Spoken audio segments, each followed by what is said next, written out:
Max Payne Gachi crew, what's happening? We have episode 19, Watchmen series. Real quick, and this has nothing to do with this episode. This is from 2 episodes ago, but the English dub just came out, and this scene is amazing. Jabber's voice in the dub is a movie.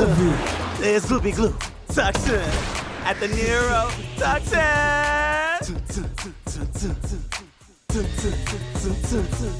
Mix it with a bit of the hallucinogen, let it sink in, now we tweak it. Now we tweak it. Okay, let's talk about this episode though, episode 19.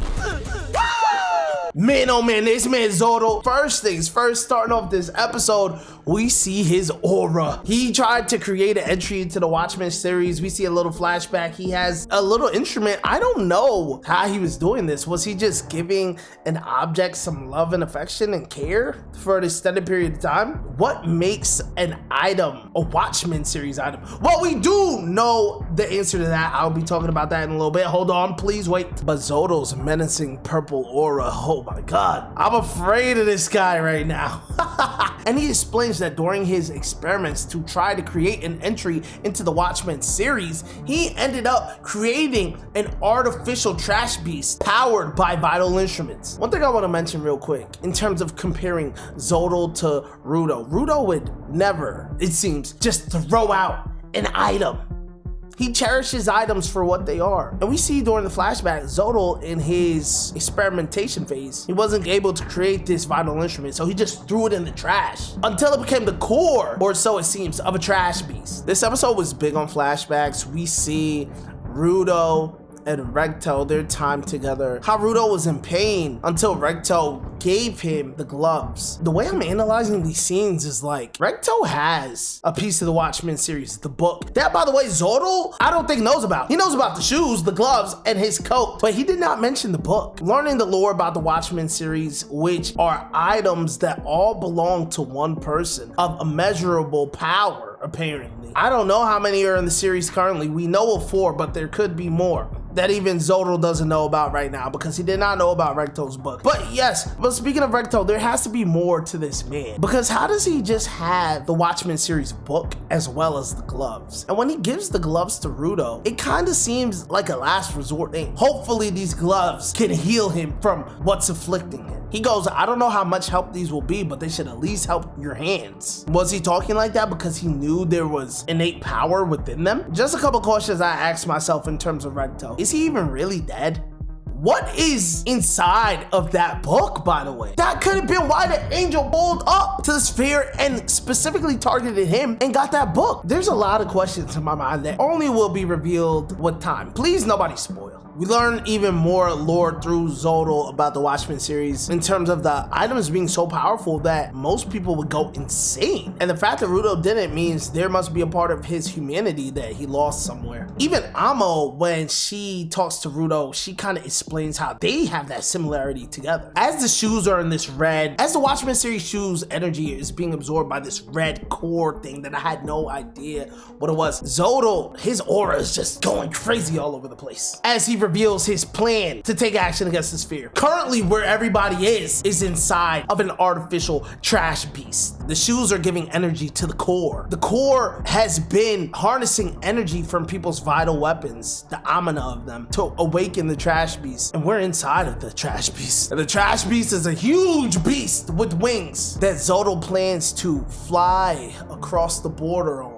in and attack the sphere. Now, what this means for everybody inside of the beast, I have no idea. We're only gonna find out. But when the cleaners find out that they're inside of a trash beast, they all find out different ways. Gutiérrez was there eavesdropping. Engine was told by his opponent who wants him to fight him, but Engine's like, nah, I'm not gonna fight you. Deer and Bro also find out from their opponent. And when they find out that they're inside a trash beast, it's time to clean, because they all get riled up, ready to fight. I'm super excited to see what Gutiérrez's vital instrument is. Engine looks like he's finally about to attack Fu, or whatever his name is. We never really got to know his name. Engine calls him Fu, so I'm calling him Fu. I want to know what Fu could do.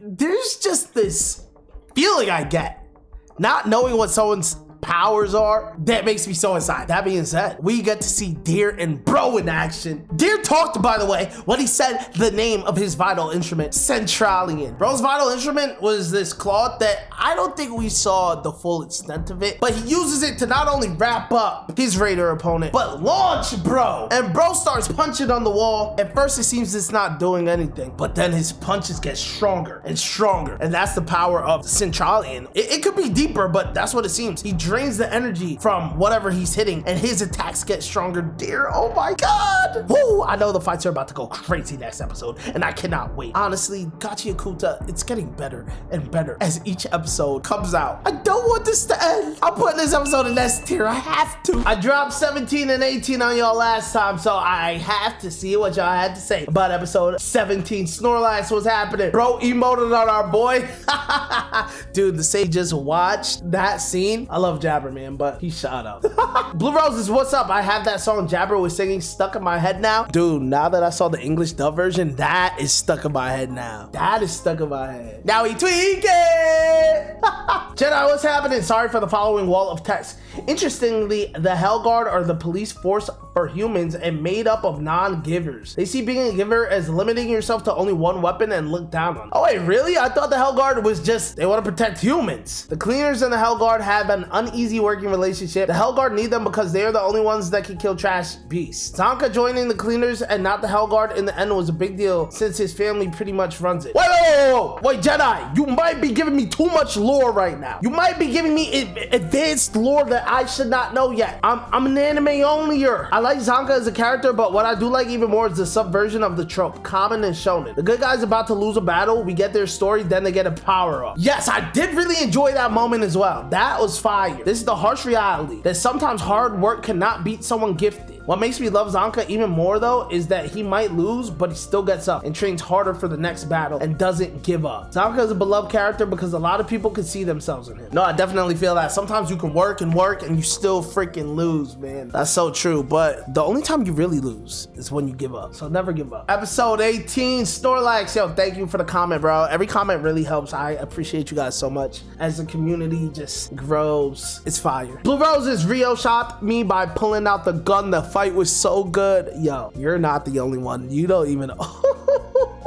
Oh my God, just thinking of that scene. I literally hit up all my friends that watched the show. I was like, no way. This is one of the craziest twists. Jedi, fantastic video. The gun does bring a new dynamic into these fights. I think it was only helpful because she caught them off guard though. We see Rio was with Engine as a child, which means before she met him, she was a professional killer. I think she sees a lot of herself in Rudo and does not want him to end up like her. Those clothes belong to Rio since she was using her gun again. She didn't want to wear her cleaner outfit. Yeah, I assume that too. Like she wasn't trying to mix and match her cleaner persona with her killer persona. Rio thought no one could hear her fire the gun, but Engine most definitely heard, and the look of fear and worry on his face was telling. He knew who that was, and things must be dire if she resorted to that. Wait, Jedi, no, I don't think Engine even knows. Because in this episode right now, Engine's only worried about like fighting his opponent, and he was just shocked to hear about the trash beast. And even before that, he was like, yo, I gotta find my team. Like, I gotta see what's good. I have no time to be fighting. Anyway, guys, I hope you enjoyed this video. I can't wait till next episode. Let me know what you guys thought about this episode. No spoiling. I appreciate y'all so much. Max Payne, Gachi crew. See you guys next episode.